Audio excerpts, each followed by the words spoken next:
भाई अगर कोई बीमारी आती है, आप स्वस्थ हैं तो कोई बीमारी आती है तो कोई कारण होता है, और आगे बीमारी न आने पाए, आज़ादी हमारी अक्षुण्य रहे, इसके लिए इलाज क्या है। और ये आज़ादी आई तो इसमें जैसे भगत सिंह ने स्वतंत्रता के लिए लड़ा, वैसे ही उतनी ही भूमिका महाराणा प्रताप ने भी निभाई, उतनी ही भूमिका झांसी की रानी ने भी निभाई। मुगलों से जितने भारतीय योद्धाओं ने लोहा लिया, सबकी उतनी ही भागीदारी है।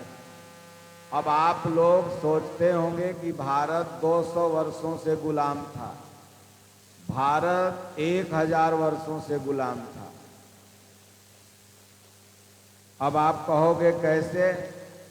तो ये मुगल लोग महमूद गजनी के रूप में आए, गजनवी महमूद गजनी, और गुलाम कर लिया। और पहला राज्य गुलाम किया किसको? तो वह गुजरात, सोमनाथ मंदिर लूटा। और उस दिन बच जाता भारत, अगर हमारे धर्मजीवी चाहते तो भारत बच जाता। लेकिन भारत में इतनी फूट है,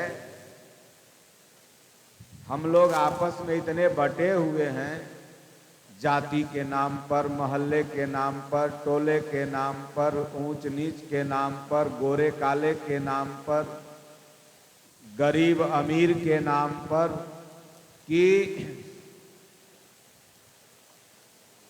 आजादी को उस समय धर्मजीवियों ने नहीं बचने दिया। आया तो कुछ 100 ऊंट की संख्या से आया था, तो एक ऊंट पर तो एक ही आदमी राजस्थान में बैठता है, बहुत अगर परिश्रम से बैठेगा तो 2 आदमी। तो मान के चलिए कुछ हजार की संख्या में वो यहाँ आता है, तो क्या उस समय गुजरात में कुछ हजार लोग थे? और भारत एक बृहद भारत नहीं हुआ करता था। भारत के छोटे छोटे राज्य और उन छोटे छोटे राज्यों के अलग अलग राजा, और उन अलग अलग राजाओं के पुरोहित लोग संविधान बनाते थे। शूद्र बासी रोटी खाए और हम घी चपोरी खाएं, और वह राजा उसका पालन करवाता था। जो छोटे छोटे स्टेटों में मनुस्मृतियां रहा करती थी, वही संविधान हुआ करती थी। उसमें एक वर्गों का बहुत बड़ा शोषण होता था। तो ये तो बार बार प्रणाम करिए सरदार वल्लभ भाई पटेल को कि एक बृहद भारत को बनाया, मतलब संपूर्ण राज्यों को एक किया। कुछ राज्य इधर उधर भाग रहे थे, हैदराबाद वगैरह, तो उन लोगों को साम दाम दंड भेद से भी एक किया। नहीं तो ये छोटे छोटे स्टेट, बिहार में न जाने कितने स्टेट हुआ करते थे, फलना स्टेट नरेश, फलना स्टेट नरेश। तो आजाद तो हम थे, लेकिन कहीं न कहीं मनुस्मृतियों के गुलाम थे, जो तथाकथित मनुस्मृतियां थी। अब उसी में गुजरात में हजारों लोग थे, चाहते तो उस दिन महमूद गजनी को, गजनवी को मार के भगा देते, लेकिन धर्मजीवियों ने कहा इसे घर में मत रखो, ये जो लूटने आया है ना, इसे तुम लोग मारो मत। भोलेनाथ अभी तीसरा नेत्र खोलेंगे, ये मुगल अपने ही जल जाएगा, तुम लोग क्यों परेशान हो। और सज्जनों, पूरा सोमनाथ मंदिर लूट लिया।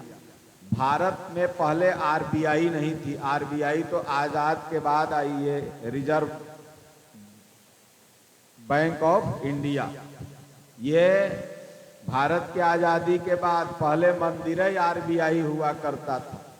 आप कभी बम्बई गए हैं? एलिफेंटा एक जगह है वहाँ पर, वहाँ की हर मूर्तियों को तोड़ा है मुगलों ने।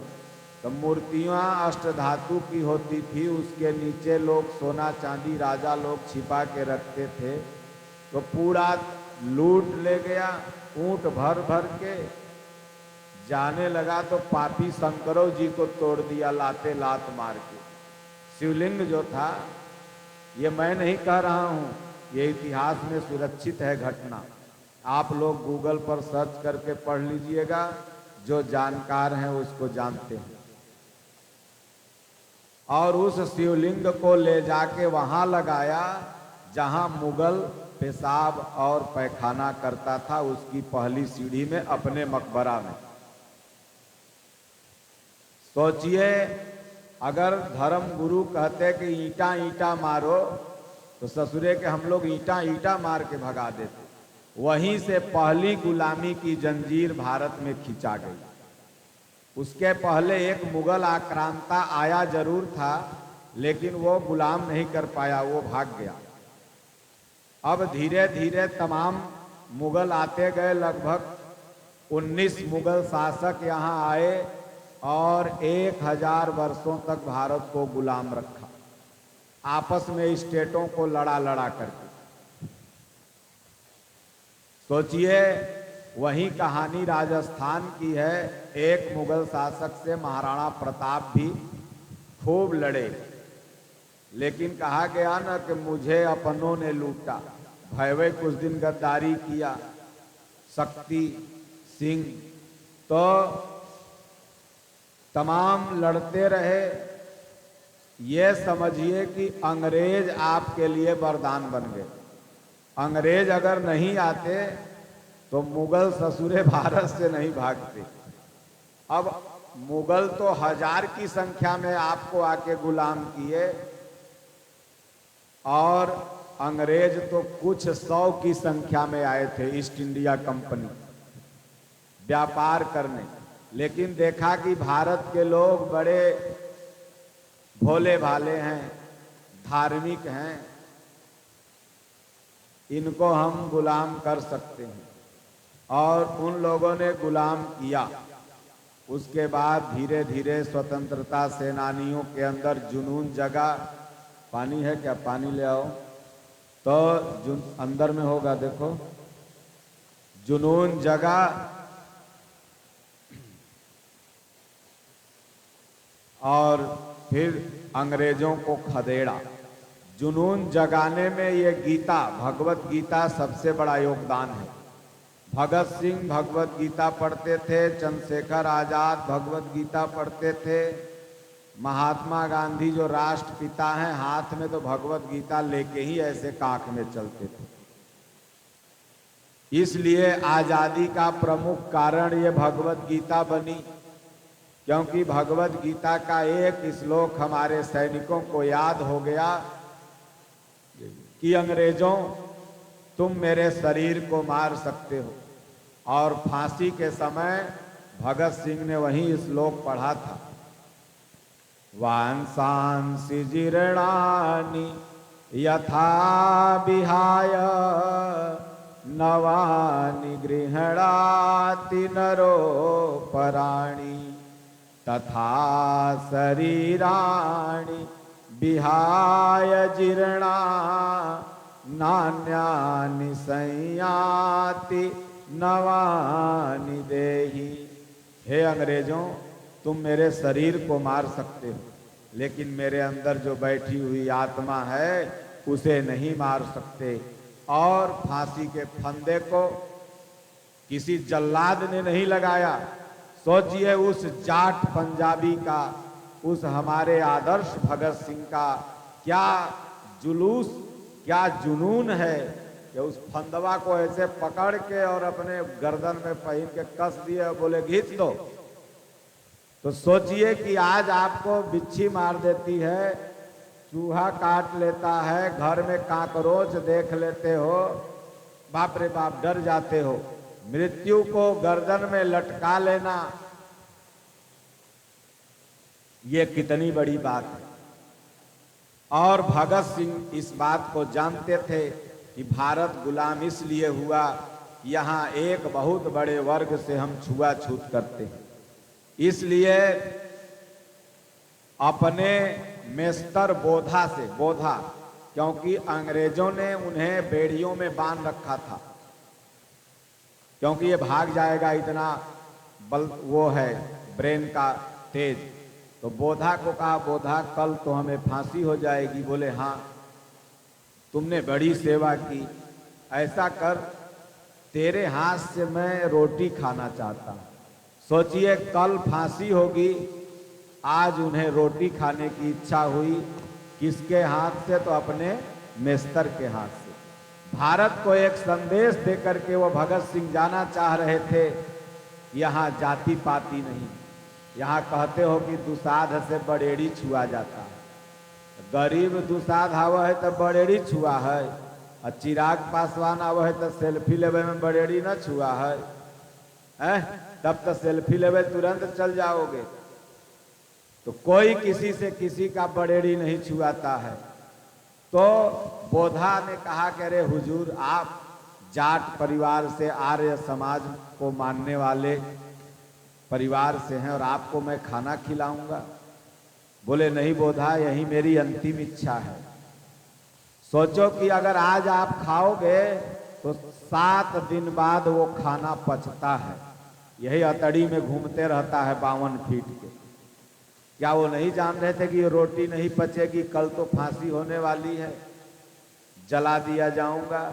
लेकिन एक संदेश दिया कि देखो हिंदुस्तानियों, अगर इस आज़ादी को अक्षुण्ण रखना है, जैसे मास्टर साहब ने कहा ना कि आज़ादी की शाम नहीं होने दूंगा, तो सज्जनों, अगर आज़ादी की शाम आपको नहीं होने देना है तो आपको ये भगवत गीता अपनाना होगा, छुआछूत को मिटाना होगा। कोई कथा बोल दे तो टिंडी छू लोगे, कोई मंदिर चल जाएगा तो उस मंदिर को धोवाओगे, किसी का छुआ नहीं खाओगे, किसी को गरीब कहोगे, किसी को दलित कहोगे, किसी को आदिवासी कहोगे, किसी को अनादिवासी कहोगे, तो ये आज़ादी अक्षुण्ण नहीं रहेगी।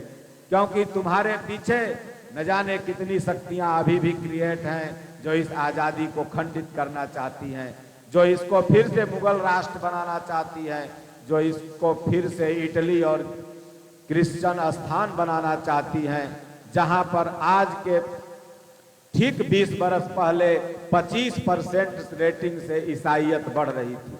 आज भी आपके यहीं सगुना मोड़ में 50 ऐसे स्कूल हैं जहां अपने बच्चे को आप पढ़ाते हैं। आप अपने बच्चे को नहीं पढ़ा रहे हैं। आप अगर संत जॉन, संत पॉल ऐसे किसी भी स्कूलों में अपने बच्चे को पढ़ा रहे हैं तो आप अपना धर्म परिवर्तन कर ईसाई बना के चले आ रहे हैं।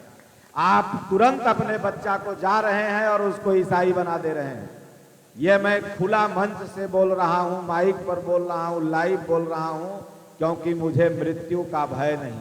मैं जानता हूँ कि हमें कब मरना है। कोई गोलियों मारेगा तो फूल बन जाएगा। इसलिए कहने का तात्पर्य है कि आप धर्मांतरण की एक सही दिशा खुद दे रहे हैं। खुद ऐसे स्कूलों में बच्चे को डाल के आ रहे हैं जहां बच्चे को पढ़ाया जाता है प्रेयर में कि बढ़िया से घरे चल जाएं और बढ़िया से स्कूले आ जाएं। यह तो प्रेयर है उसमें, और क्या है? बढ़िया से घरे चल जाएं और बढ़िया से स्कूले आ जाएं। अरे वो प्रेयर करो कि वह शक्ति हमें दो, दया निधे कर्तव्य मार्ग पर डट जाएं। ये प्रेयर क्यों नहीं करते? यह प्रेयर क्यों नहीं करते कि तो इसलिए ये 25% रेटिंग से जो ईसाईयत बढ़ रही थी, अब तक तो मोदी जी नहीं आते तो 20 बरस में साफ ही था, आधा पद 50-50 हो जाते। मैं मोदी के पार्टी से नहीं हूँ, मैं तो साधु हूँ, न मैं लालू के पार्टी से हूँ। हमारा तो सब चेला है, सब आश्रम में आते जाते हैं। मैं बस इसलिए बोल रहा हूँ कि इन्होंने सनातन के लिए एक अच्छा काम किया। पहले आप लोग 20 बरस पहले बच्चों को देखते रहे होंगे कि अपने टी शर्ट के पीछे शाहरुख खान और सलमान खान का फोटो पहन पहन के घूमते थे 20 बरस पहले।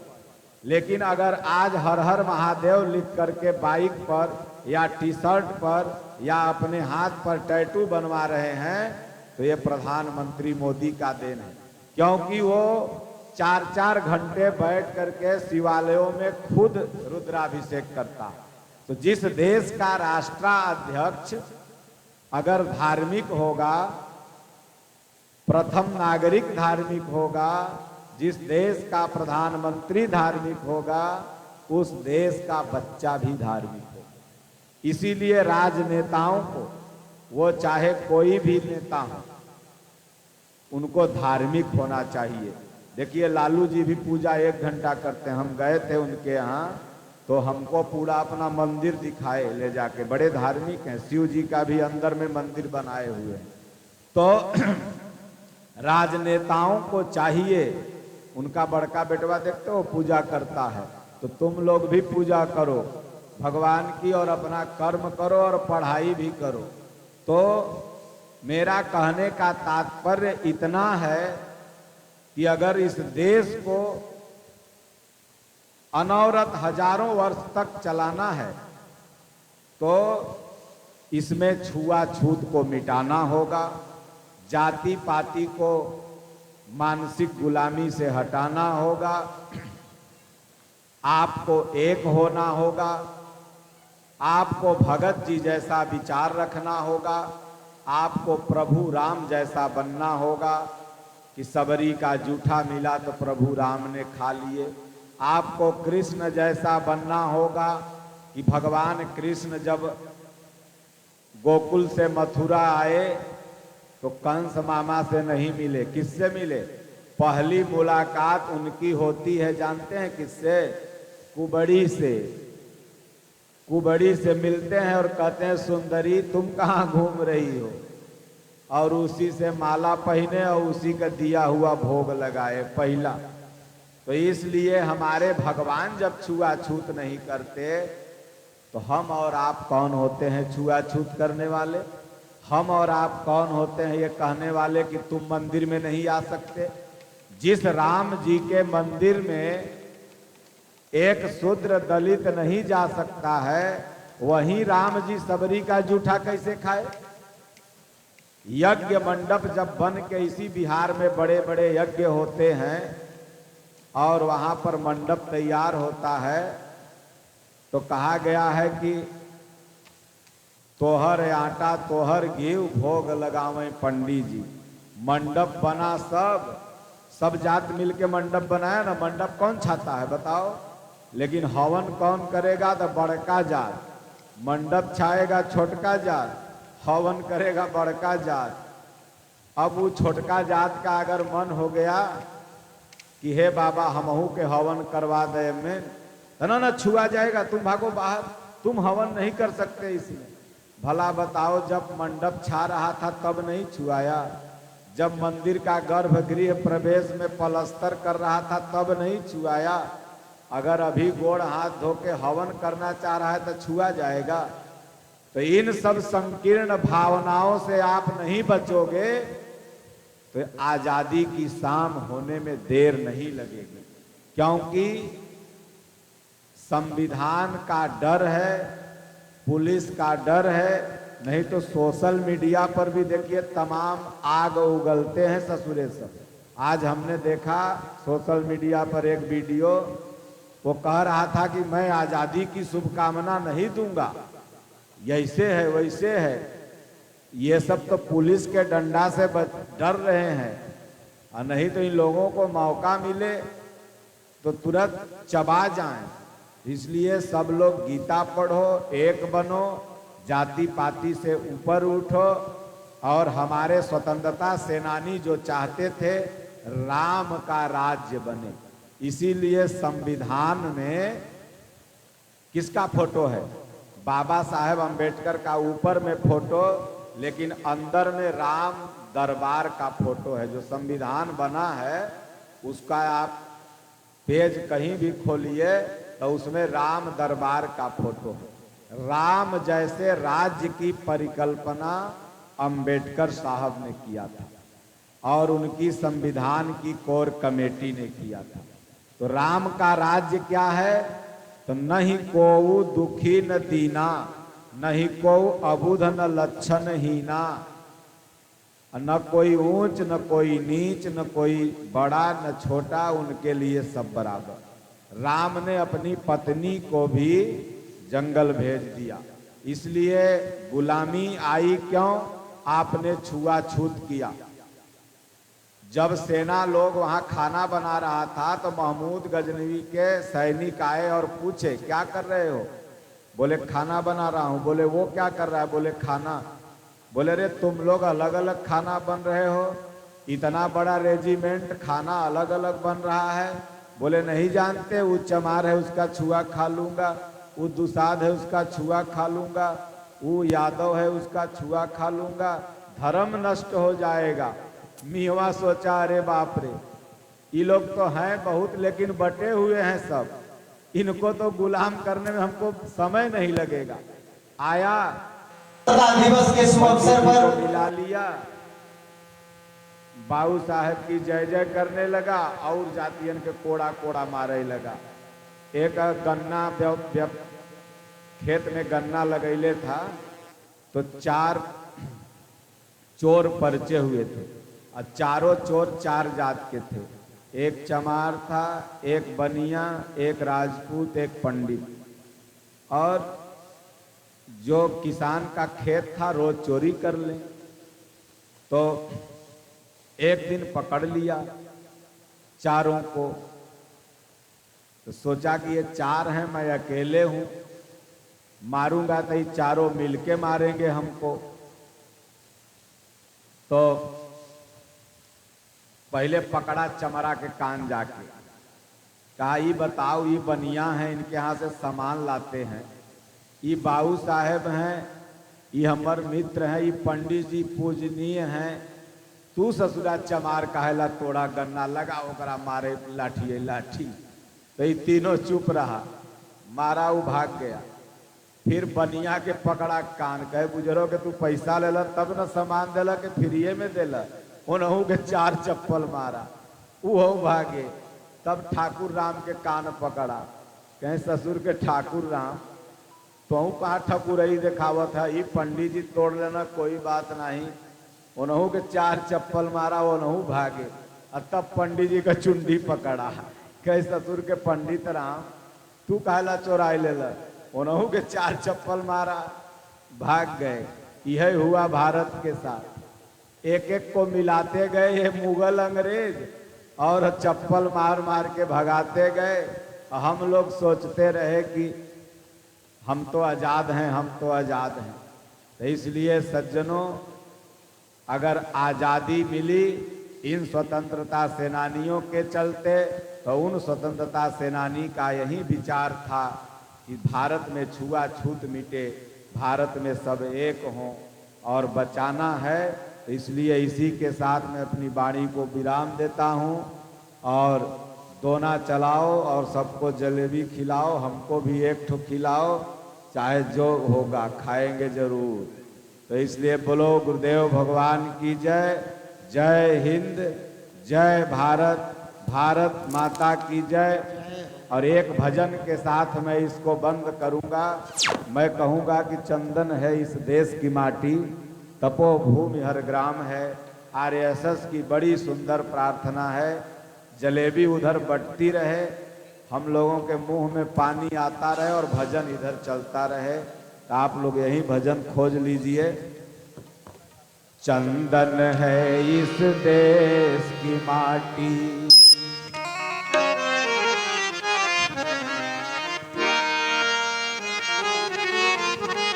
इस देश की जो माटी है ये चंदन है, चंदन। भगवान राम जब बन गए थे तो सोना चांदी नहीं ले गए, मैया सीता ले जा रही थी, मना कर दिए। लेकिन कैकेयी माता से कहे माता आदेश दो, मैं अयोध्या की माटी ले जाना चाहता हूँ।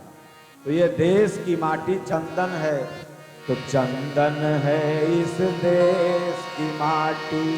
इस देश में जो जन्म ले लिया, मेरी आंख भर आई इस देश में जो जन्म ले लिया वो देवता है, इसलिए भारत में जन्म ले लिया तो आप देवता हो, क्योंकि यह ऋषि मुनियों का देश है, यह संतों का देश है। यह वह देश है कि जो कोई थप्पड़ मारता है तो दूसरा गाल रोक के उस विदेशी का स्वागत करता है। कबीर को एक विदेशी ने थप्पड़ मारा तो कबीर ने दूसरा गाल रोक के कहा इस पर भी मार लो। फिर उस विदेशी ने उसको गुरु बना लिया कबीर साहब जी को। तो इसलिए चंदन है इस देश की माटी, तपोभूमि हर ग्राम है, हर बाला देवी की प्रतिमा, बच्चा बच्चा राम है। चंदन है इस देश की माटी, तपोभूमि हर ग्राम है, हर बाला देवी की प्रतिमा, बच्चा बच्चा राम है, हर बाला देवी की प्रतिमा, बच्चा बच्चा राम है। चंदन है इस देश की माटी, तपोभूमि हर ग्राम है, हर बाला देवी की प्रतिमा, बच्चा बच्चा राम है, बच्चा बच्चा राम है।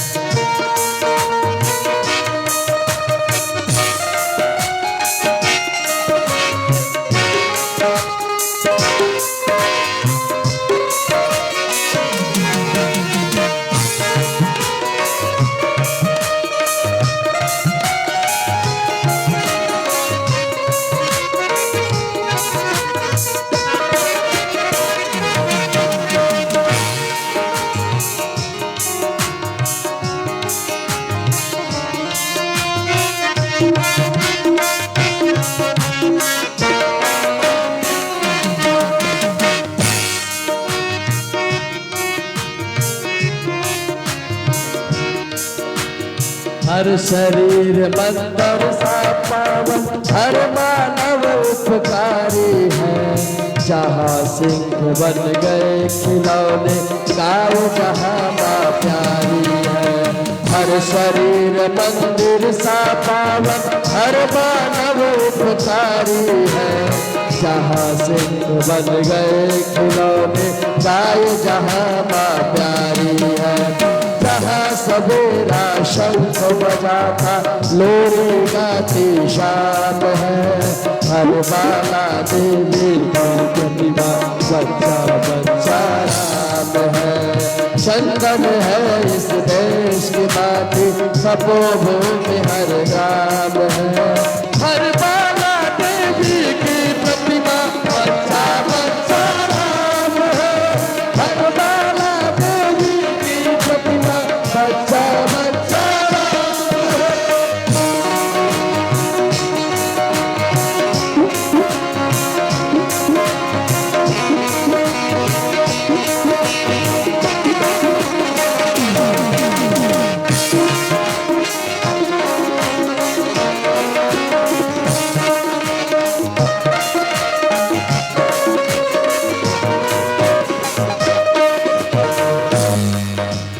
जहाँ कर्म से भाग्य बदलता, श्रम निष्ठा कल्याणी है, त्याग और तप की गाथाएं गाती कब की बारी है। जहाँ कर्म से भाग्य बदलता, श्रम निष्ठा कल्याणी है, त्याग और तप की गाथाएं गाती कब की बारी है। ज्ञान जहाँ का गंगा जल सा निर्मल है, अविराम है, हर बाला देवी की प्रतिमा, बच्चा बच्चा राम है, हर बाला देवी की प्रतिमा, बच्चा बच्चा राम है। चंदन है इस देश की माटी, तपोभूमि हर ग्राम है, हर बाला देवी की प्रतिमा, बच्चा बच्चा राम है, हर बाला देवी की प्रतिमा, बच्चा बच्चा राम है, बच्चा बच्चा राम है, बच्चा बच्चा राम है। चलो इसी के साथ आज का यह स्वतंत्रता दिवस कार्यक्रम संपन्न हुआ। आप सब लोग को बहुत बहुत आभार, धन्यवाद कि आप लोग इस कार्यक्रम में उपस्थित हुए। सभी कलाकारों को बहुत बहुत आशीर्वाद। आप लोग इसी तरह से भगवान के गीत गुनगुनाते रहिए और शाम में जैसा 3:30 बजे आज ये लोग आएंगे, थके हुए हैं, आप सब लोग 3:30 बजे तक पहुँचिए और भगवत कथा के तृतीय दिवस में प्रवेश करिए।